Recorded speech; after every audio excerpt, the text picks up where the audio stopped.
pertanyaan yang susah nih. Maaf,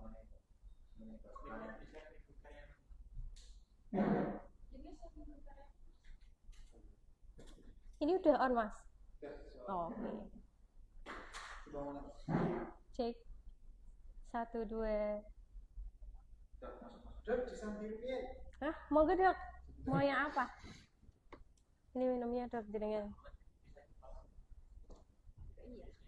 Boleh. Aku udah, Mbak. Nanti WA aku. Nek. Delay ya?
Iya, Dok.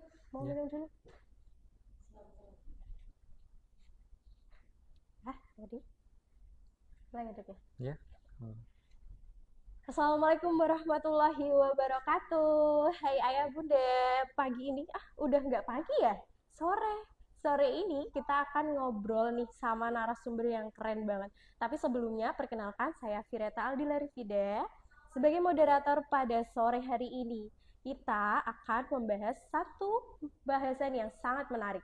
Teman-teman yang udah nonton boleh absen kali ya, boleh absen dulu yuk. Ini dari mana aja nih yang nonton nih? Nah, sambil kita lihat yang live ya, yang nonton kira-kira dari mana aja nih? Karena dokter kita kali ini adalah dokter yang sangat famous banget guys di Demak. Untuk sebelumnya, karena teman-teman ini udah pada nonton, boleh ya kita share-share dulu linknya biar ramai yang nonton. Karena kalau pembahasan yang seru itu pasti juga seru untuk dibahas di dalam media seperti ini. Oke, teman-teman? Oke. Nah, tanpa menunggu lama lagi ya, Bunda. Nah, di sini topik pembahasan kita kali ini adalah tentang mitos dan fakta keluarga berencana. Nah, para ayah bunda ini yang nonton kira-kira udah menikah belum ya? Atau jangan-jangan udah masih pada remaja ini, Dok? Wah, bahaya ini. Tapi nggak apa-apa, sebagai wawasan kita sebelum menikah juga bisa. Nah, kampanye 2 anak lebih dari 2 sudah direncanakan sejak tahun 70-an.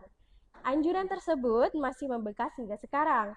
Pemerintah mencanangkan keluarga berencana demi menjaga laju pertumbuhan penduduk.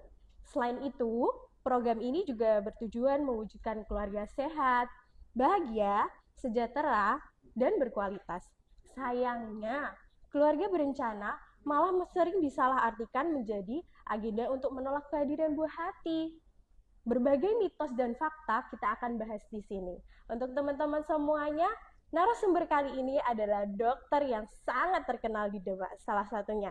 Kita panggilkan dokter yang saat ini duduk di samping saya, Dr. Danu Ari Atmaja, SPLG. Nah, gimana nih dokter? Kabarnya gimana dokter? Ya, alhamdulillah baik. Baik. Kalau dokter Objin itu sangat sibuk ya dok ya? Tergantung. Oh, tergantung.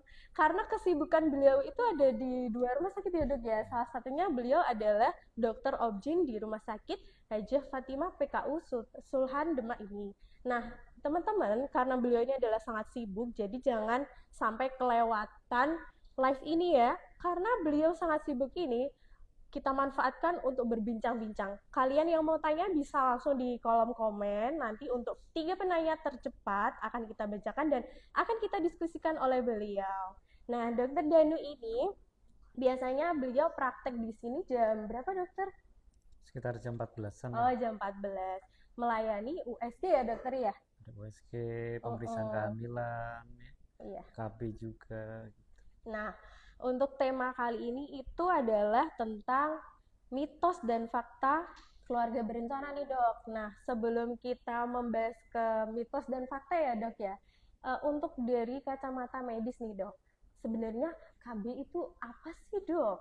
Nah, kita tanyakan langsung nih sama narasumber hebat kita, mau nggak dokter?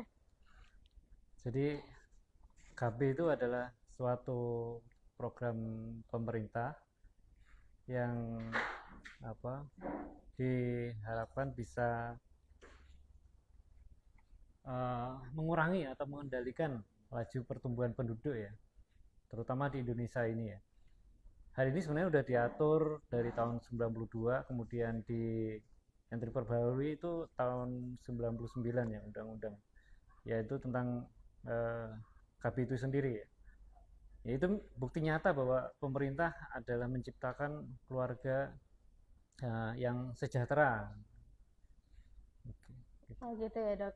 Karena kita udah tahu nih definisinya dok. Sekarang kita meloncat ke manfaatnya nih dok. Mungkin dari sebagian penonton ini ada yang belum tahu ya, atau mungkin yang nonton ini sudah menggunakan KB tapi belum tahu nih ternyata manfaatnya. Manfaatnya kira-kira apa aja sih dok? Jadi manfaatnya itu banyak ya. Yang pertama mungkin mencegah kehamilan ya. Nah. Jadi yang tidak diinginkan. Jadi kadang bapak ibu yang sudah menikah kadang berhubungan tapi lupa ya, tidak menggunakan KB.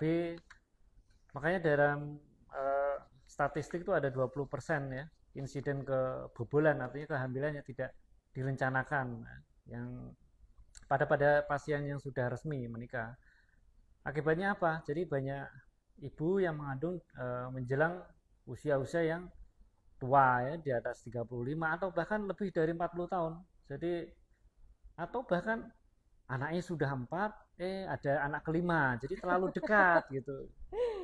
Itu kalau kadang yang ceweknya kesundulan ya. Oh, kesundulan. Kesundulan. Jadi itu yang diharapkan dari tujuan KB adalah mencegah kehamilan yang tidak diinginkan. Itu salah satunya. Oh gitu. Nah, itu salah satunya ya dok ya. Iya. Tapi kalau metodenya atau jenis-jenisnya mungkin nggak lebih dari tidak satu aja ya dok ya. Tapi ada beberapa ya dok ya. Banyak, tergantung tujuannya, apakah penggunaannya dekat untuk menjarangkan yang jangka panjang atau bahkan sudah menghentikan kesuburan. Itu tergantung tujuan masing-masing pasangan,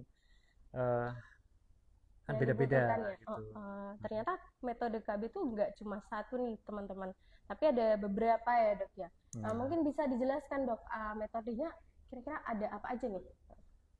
Metodenya banyak ya, jadi bisa juga dari yang jangka pendek bisa KB pil ya kan, KB kondom, kemudian jangka menengah bisa tadi IUD, bisa juga KB suntik 3 bulan, atau susuk yang 3 tahun, atau yang sudah nggak pengen punya anak lagi bisa kontrasepsi mantap, baik itu wanita yaitu tubektomi atau MOW yang kita kenal, atau kalau laki-laki ya vasektomi, itu untuk bapak-bapaknya gitu.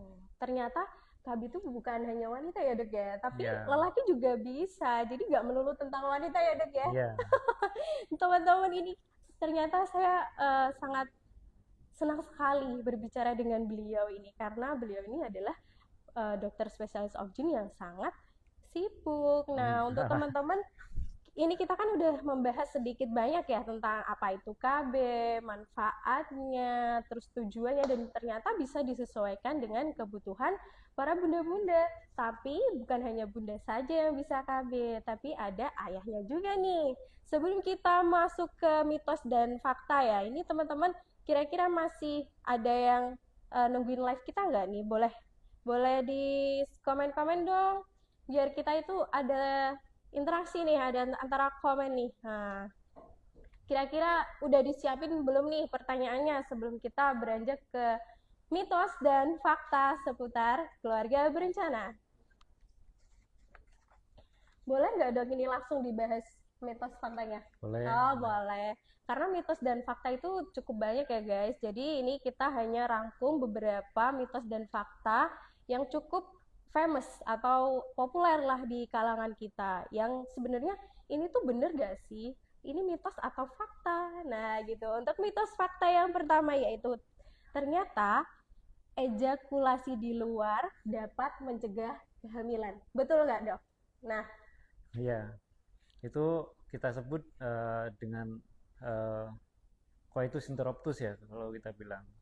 Tetapi faktanya sel sperma itu bisa aja di ujung dari alat kelamin laki-laki ya, dan itu pun sudah bisa mengakibatkan kehamilan. Makanya kalau masyarakat bilang tuh namanya KB alami ya, salah satunya yang menggunakan dikeluarinya di luar. Tapi itu tidak menjamin bahwa tidak akan hamil, karena kemungkinan besar ada sperma yang sudah masuk gitu walaupun dikeluarinya di luar. berarti ini nggak efektif ya Nggak dok ya. efektif. Berarti ini ternyata mitos atau fakta nih dok? Ya mitos aja sih. Mitos. Jadi kalian bunda-bunda, ayah bunda yang sudah berkeluarga, ternyata ejakulasi di luar dapat mencegah kehamilan itu adalah mitos. Karena apa? Karena ya yang tadi sudah dijelaskan oleh dokter kita ya guys. Terus kita langsung aja nih ya ke mitos dan fakta yang kedua. Pil kontrasepsi dapat menurunkan kesuburan wanita nih dok. Bener nggak nih? Ya ternyata pil kontrasepsi itu fungsinya untuk KB ya.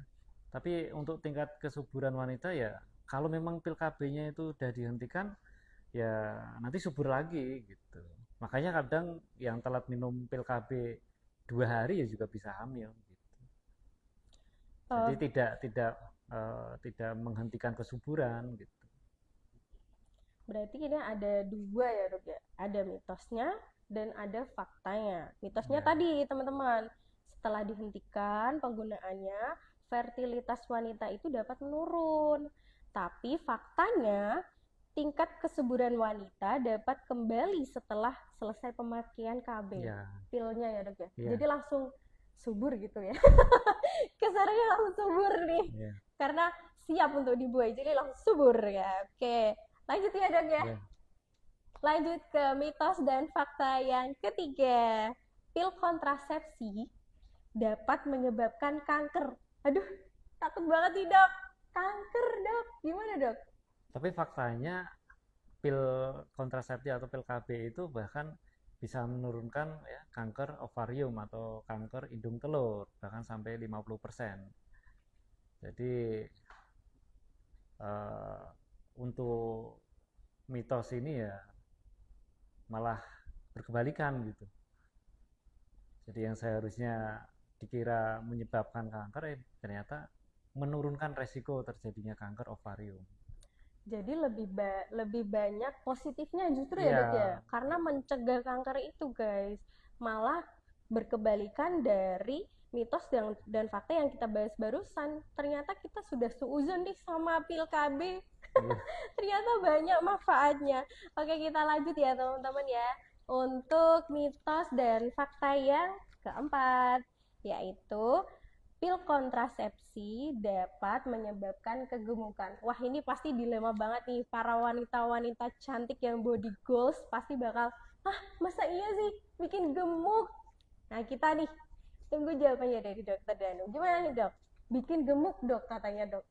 Ya, tapi faktanya untuk pil KB sendiri tidak menyebabkan kenaikan berat badan.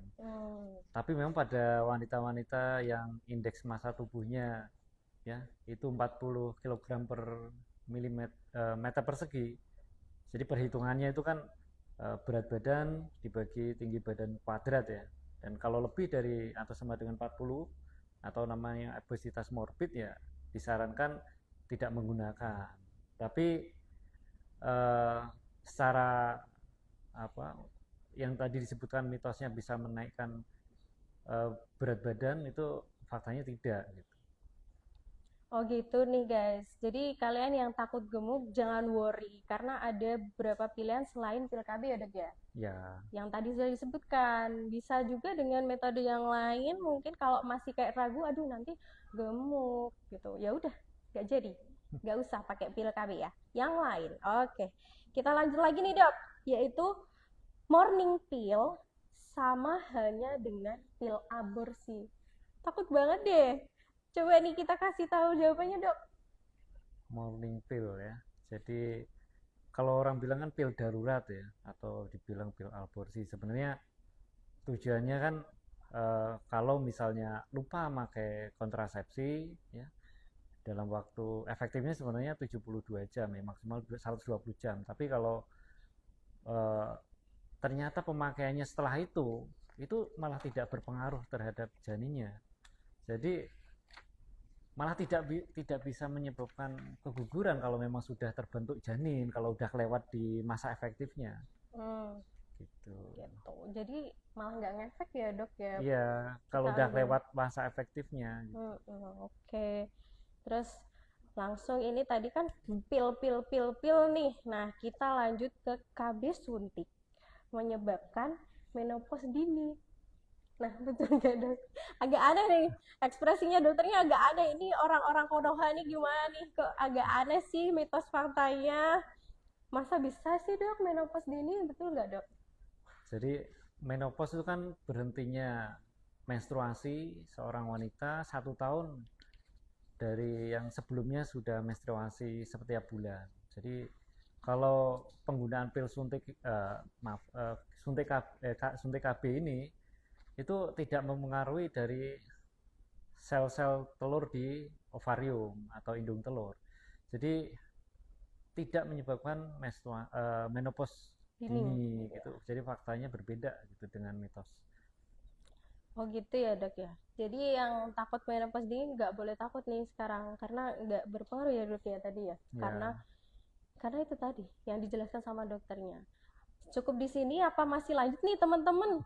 Yuk komen lagi yuk, komen, kita masih harus interaksi terus nih karena kita waktunya kan nggak lama. Jadi kesempatan ini jangan disia-siakan untuk kalian menyimak live kita hari ini.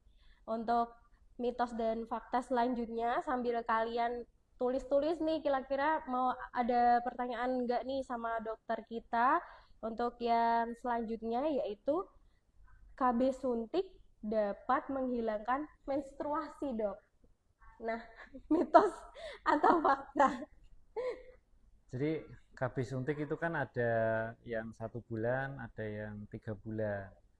Nah, kalau yang 1 bulan itu bisa mens tiap bulan, tapi kalau yang 3 bulan itu karena jumlah hormonnya yang besar, makanya disebut depo, artinya jumlah yang besar itu yang mengakibatkan berhentinya siklus atau tidak mens tiap bulannya. Tapi kalau nanti dihentikan ya bisa mens. Memang ada jarak beberapa waktu untuk bisa mens kembali normal. Oh, berarti masih bisa mens ya dok ya. Masih bisa. Cuman ditunggu dulu nih guys, ada waktunya.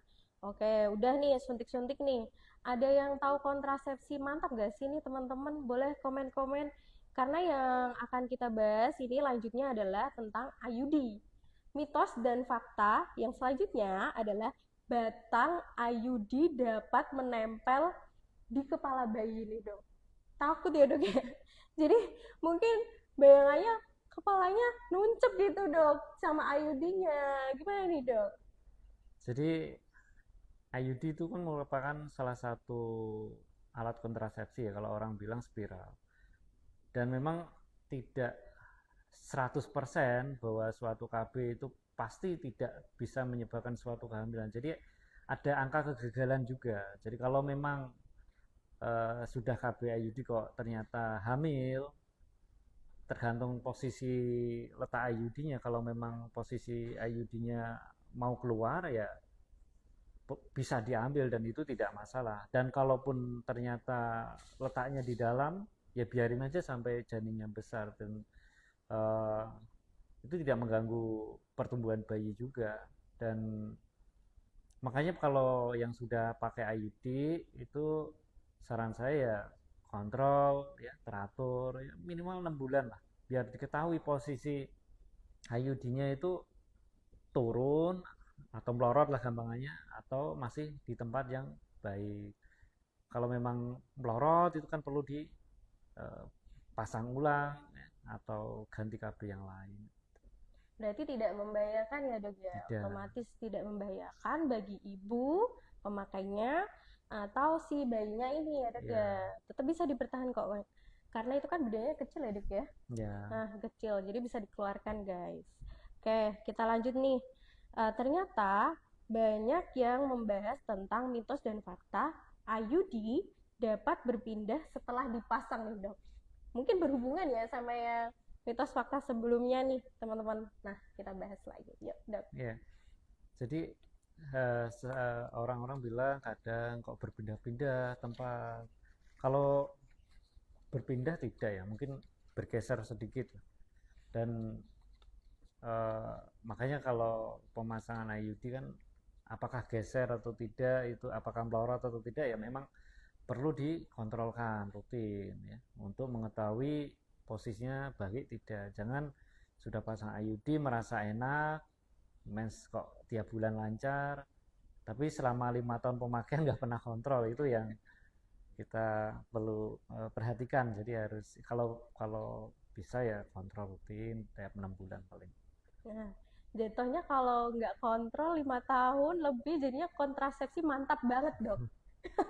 Jadi kontrasepsi udah mantap nih, ditambahin mantap banget jadinya bertahan selamanya nih Ya, dok. jadi kalau pada orang-orang tua kalau udah di atas 50 tahun ya, kalau IUD-nya masih mending dilepas. Karena kalau udah lewat 60 tahun kadang mulut rahimnya udah mulai menutup ya. Jadi kalau di atas 50 lebih baik dilepas sebelum usianya bertambah tua. Nah, ini teman-teman yang nonton yang lagi pakai IUD nggak pernah. Oh, Ibu-ibunya ibu-ibu atau ya. mbah-mbah. Oh, mbah-mbah boleh juga nih. Yang kontrasepsinya mantap banget tadi, nggak dicopot-copot, mungkin sekarang harusnya perlu kontrol ya dok ya. Karena itu bisa jadi ini nggak sih dok, resiko nggak sih dok kalau tertempel terus? Enggak ada resiko, cuma kan nggak nyaman ya. Oh iya. Mungkin kalau suatu saat ya udah tua banget pengen dilepas kan agak susah karena posisi mulut rahim tadi udah tutup menutup. ya. Nah, ayo teman-teman yang belum kontrol IUD dalam jangka waktu kurang dari 6 bulan nih, kata dokter Danu kan kurang dari 6 bulan kalau bisa dikontrolkan ya dok ya. Ya 6 bulan lah paling. Oh, 6 bulan paling enggak. Ayo coba ada yang diseleksi dirinya nih guys, siapa yang pakai IUD tapi tidak kontrol, hati-hati lo ya. Nanti jadi kontrasepsi mantap banget nih. Oke, ini mitos fakta yang terakhir nih dok. Penggunaan KB implan tidak boleh bekerja berat. Mungkin karena ditaruh di lengan ya dok ya, implan tidak boleh bekerja berat. Nah, mitos atau fakta nih dok? Iya, jadi sebenarnya tidak terlalu berhubungan, tapi ya jadi makanya kalau kita masang KB implan atau susu itu di tangan yang tidak dominan, artinya jarang dipakai. Kalau misalnya kita pakai tangan kanan bukan kidal ya dipasang lengan kiri gitu. Kalau dia kidal berarti dipasang di lengan sebelah kanan. Makanya kalau habis pasang ya mungkin yang aktivitas yang tangan yang tidak terpasang. Tapi kalau udah selang di atas 1 minggu biasa aja, aktivitas berat tidak masalah gitu. Tidak mengganggu ya dok? Yeah. Mungkin di awal-awal agak gimana gitu ya dok ya, kan masih ada plesternya gitu ya dok ya. Ya, Mungkin seminggu tadi yang ya udah dokter biasa. Danu bilang ya, seminggu dari setelah pemakaian. Tapi bukan berarti kalian yang pakai KB implan tidak boleh bekerja nih guys. Oke, ini mitos fakta yang sangat lumayan banyak nih. Untuk teman-teman yang ada pertanyaan boleh diketik-ketik dulu, nanti untuk penanya tercepat kita bacakan. Kalau dokter nih biasanya kasusnya kalau dari orang yang sudah melahirkan nih dok, kebanyakan pakai KB apa sih dok yang paling efektif menurut jenengan nih dok? Ya tergantung masing-masing Oh, masih Bu, dan tergantung ya. tergantung pasangannya juga. Kalau sudah punya anak banyak ya, dan sudah tua, sudah tidak menginginkan anak, ya KB mantap, artinya steril gitu. Oh gitu. Tapi kalau masih menginginkan anak tapi yang jangka waktu panjang, ya bisa KB tadi yang IUD ya bisa 5 tahun, atau susu bisa 3 tahun gitu. Atau yang pengen yang agak pendek ya bisa aja suntik 3 bulan atau yang 1 bulan gitu. Jadi tergantung tiap individu pasangannya. Jadi tidak bisa oh ini yang lebih bagus ya enggak. Karena kalau cocok di kita belum tentu cocok di orang lain ya Iya, dok ya. Nah jadi gitu. kadang mitos-mitos kalau pasang yang ini lebih cocok belum tentu. Jadi setiap wanita itu beda-beda. Nah, harus disesuaikan nih guys, karena tadi kita udah menjelaskan beberapa mitos fakta dan juga dikasih materi sama dokter Danu nih. Kita langsung baca ini ya, ada pertanyaan yang tercepat yang udah muncul di kolom komen live kita. Nah, kita bacain satu dulu ya dok ya. KB untuk laki-laki selain kondom dan vaksektomi itu ada atau tidak dok? Iya. Jadi yang selama ini ada beredar di masyarakat ya KB kondom memang. Kemudian yang KB mantap yang beredar di Indonesia ya yaitu KB kondom sama KB vasektomi atau kontrasepsi mantap ya. Oh, gitu Mungkin kalau penggunaan hormon pada laki-laki di Indonesia belum ada ya obatnya juga. Jadi nggak signifikan penggunaannya. Tapi masih bisa kan dok ya? Dua tadi ya dok ya? Ya sementara dua dulu sih yang ada di masyarakat. Mungkin ke depan bisa dikembangkan lagi. Mungkin dari penelitian-penelitian yang sudah terbukti bisa dipakai nanti di masyarakat. Tapi kan harus terbukti dulu. Oke. Dan memang kalau bisa kan yang murah, jangan udah mahal nggak efektif ya kan? Nah, gitu. Ini tadi yang bertanya itu adalah atas nama akun Anissa CR nih. Oke, semoga Mbak Anissa terjawab ya, karena dari negara kita memang kondom yang untuk laki-laki itu baru ada 2. Nah, karena pertanyaannya banyak banget ya dok, ternyata ramai sekali nih. Atau karena pembicaranya nih sangat trending topik banget di Demak ya guys. Siapa sih yang nggak kenal sama dokter Danu? Nah, karena pertanyaannya banyak banget, jadi kita cukup ambil 3 ya teman-teman. Tapi jangan risau, karena beliau ini dokter yang praktek di sini. Jadi kalian yang mau konsultasi bisa ya dok ya ke Poli setiap hari Senin sampai Sabtu jam 2 siang sampai jam 5 sore dok. Betul. Nah, teman-teman boleh reservasi lewat bio Instagram kami, bisa di situ ada linknya, atau nanti biasanya di pamflet kami story Instagram ada nomor pendaftaran di bawah. Nah, kalian bisa daftar lewat online, nggak perlu datang ke sini, tapi kalian cukup daftar online dulu, baru reservasinya saat kedatangan kalian semua gitu. Oke, nanti kita lanjut lagi ya. Kita lanjut ke pertanyaan yang kedua nih dok. Pemakaian IUD sudah hampir 1 tahun dan sedang menyusui. Kenapa belum haid selama ini ya dok ya? Nah, Ayo nih, siapa nih yang kasusnya sama banget sama akun Visek 2004. Nah, kita tanyakan langsung nih sama yang ahlinya nih. Gimana, Dok? Ya, jadi menyusui itu juga eh, disebut dengan KB alami ya. Jadi dengan adanya hormon oksitosin ya, prolaktin itu akan menghambat hormon yang untuk kesuburan ya. Jadi eh, kalau menyusui kok tidak haid itu hal yang wajar ya. Jadi tidak ada hubungannya dengan IUD-nya. Jadi ibu nggak usah khawatir kalau memang belum haid tapi ibu menyusui gitu. Tapi kalau sudah menghentikan menyusui ya misal disapeh kok masih belum mens ya mungkin perlu dikontrolkan. Oh, gitu nih, guys. Kita langsung lempar lagi nih ya tadi sama penanya Visek 2024. Karena menyusui itu sebagai salah satu ya, Dok ya. Salah satu sebagai metode KB juga, tapi KB alami tadi ya, Dok ya.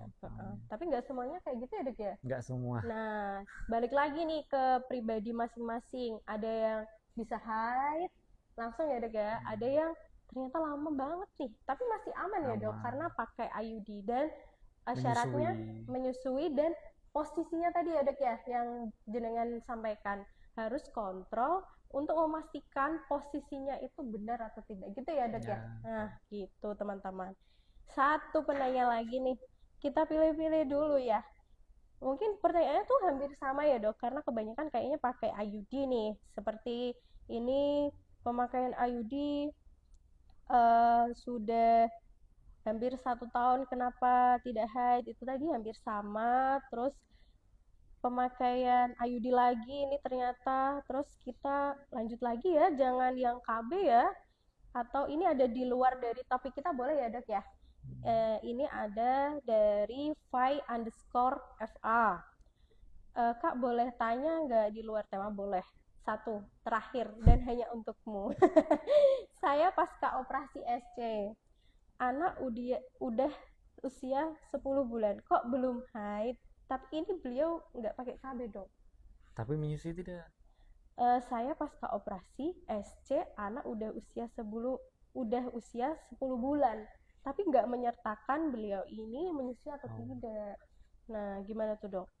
Ya, jadi kalau tidak mens pada orang habis lahiran, enggak itu SC, enggak itu lahiran normal, ya. Salah satu yang sering menyebabkan tidak haidnya ya karena masih menyusuinya itu. Jadi ibu tidak perlu khawatir kalau masih menyusui ya enggak masalah gitu. Tapi kecil kemungkinan misalnya karena misal ada penyebab lain kayak ada perlengketan di dalam rahim ya. Itu jarang terjadi dan ya untuk mengetahuinya ya perlu kontrol tadi ya untuk memastikannya. Tapi rata-rata kalau masih menyusui ya insya Allah sih masih wajar ya, jadi nggak usah khawatir. Karena masih menyusui tadi Nah, karena hormon menyusui itu menekan hormon dari kesuburan atau untuk menstruasinya tertekan ya. Jadi hal yang wajar gitu. Ini kita dapat satu pertanyaan bonus nih, Dok. Pertanyaan bonus ya, dilihat-lihat pertanyaannya cukup menarik ya. Dari akun Nisa_story. Dok, izin bertanya, apakah benar, Dok, jika KB IUD bisa berpindah selain di rahim? Karena banyak orang-orang yang mengira jika IUD bisa keluar dari rahim nih, Dok. Gimana, Dok? Dari rahim itu maksudnya dari mana nih, guys? Dari luar rahim gitu, Dok. Yang dimaksud dari akun ini tuh apakah IUD bisa berpindah selain di rahim, Dok? Keluar, Dok. Keluar ya, Dok. Gimana, Dokter? Kalau secara logika itu tidak mungkin ya, karena bentuknya aja IUD kan ada yang bentuk seperti apa kayak lip slope itu ya, bentuknya seperti cacing gitu ya, Oh melingkar iya. gitu. Tapi yang sekarang lagi program pemerintah dan lagi populer itu kan yang bentuk T ya. Oh iya. Bentuknya aja T, sementara di dalam rahim kan ruangannya sempit. Ya, bentuk T itu otomatis sulit untuk pindah kemana. Paling lorot ya turun ke saluran jalan lahir gitu. Untuk pindah ke lain tempat paling geser gitu ya. Tapi kalau kok jalan-jalan kemana-mana ya, insya Allah enggak ya. Maksudnya kalian tuh jangan jalan kemana sih guys? Jangan jalan-jalan guys, kontrol aja di sini guys, biar pasti IUD-nya tuh tempatnya di mana. Karena nggak mungkin ya dok ya berpindah Secara tempat logika enggak ya. selain rahim ya.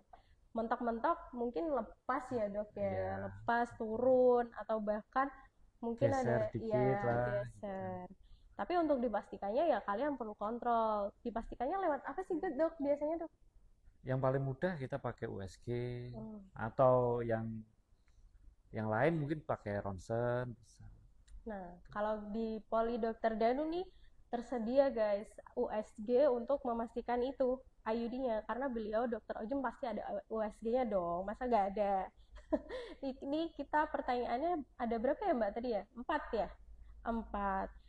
Mungkin karena beliau ini hari ini ternyata ada jadwal poli, ada pasien juga nih guys. Waktunya juga udah lebih dari 30, lebih 10. Berarti 40 menitan kita udah berbincang-bincang seru nih sama Dokter Danu. Mungkin kapan-kapan kita bisa bincang-bincang lagi ya dok ya, dengan tema yang berbeda. Nah sebelum kita tutup live pada sore ini ada kesimpulan yang akan disimpulkan oleh Dokter Danu. Sebelumnya teman-teman yang udah ikut live nih, terima kasih banget atas partisipasinya. Mari kita simak kesimpulan dari Dokter Danu. Silakan dokter. Ya, jadi KB itu suatu yang perlu dipikirkan untuk pasangan yang sudah menikah, ya. Karena untuk hamil itu juga perlu direncanakan. Jangan istilahnya jangan terlalu dekat atau jangan terlalu muda atau jangan terlalu tua. Kalau bisa sih seperti program pemerintah ya, 2 anak cukup. Walaupun itu hak masing-masing untuk bisa punya anak lebih banyak, tapi jangan sampai tidak terencana, dan tidak diinginkan. Jadi takutnya nanti beresiko untuk ibu maupun bayinya ya, selama kehamilan, selama persalinan maupun setelah lahiran kalau tidak terencana dengan baik. Kasarannya kalau ini juga bisa masuk untuk strategi parenting juga ya dok ya, untuk jarak anak itu biar tidak ada cemburu ya dok ya, antar kadang anak satu belum dan 2 lainnya. tahun sudah punya anak lagi kan, hak menyusui anak kan paling enggak ya kalau bisa sampai 2 tahun. Jadi kalau udah ada anak lagi kasihan nanti belum mendapatkan kasih sayang, belum ASI yang optimal, udah ada adiknya. Nah gitu. Jadi sebetulnya program pemerintah itu banyak baiknya nih guys, karena itu tadi selain untuk mensukseskan parenting kalian, para ayah bunda, terus untuk menjaga jarak, untuk menjaga kesehatan ibu juga ya dok ya. Nah itu pentingnya KB. Untuk teman-teman semuanya yang udah ikut live, terima kasih banyak. Ini sudah cukup ya dok ya sesinya ya dok ya, karena beliau masih ada pasien nih guys. Oke. Untuk menutup pada sore ini, live sore ini, terima kasih teman-teman yang udah pada gabung. Jangan lupa follow IG kita yang belum follow. Terus teman-teman yang masih ragu tentang cek untuk kesehatan kewanitaan, boleh bisa cek di Instagram kami, ada bio-nya. Ada nomor pendaftaran yang bisa kalian tanya-tanyakan seputar PoliObgyn nih, terutama ya dok ya. Nah, sekian dari kami. Saya Firata Aldira Irvide sebagai moderator dan Dr. Danu Ariatmaja SPOG menyampaikan banyak-banyak terima kasih sama teman-teman yang udah live. See you untuk pertemuan selanjutnya. Wassalamualaikum warahmatullahi wabarakatuh. Boleh disambil dulu dok, minum. Mau makan minum.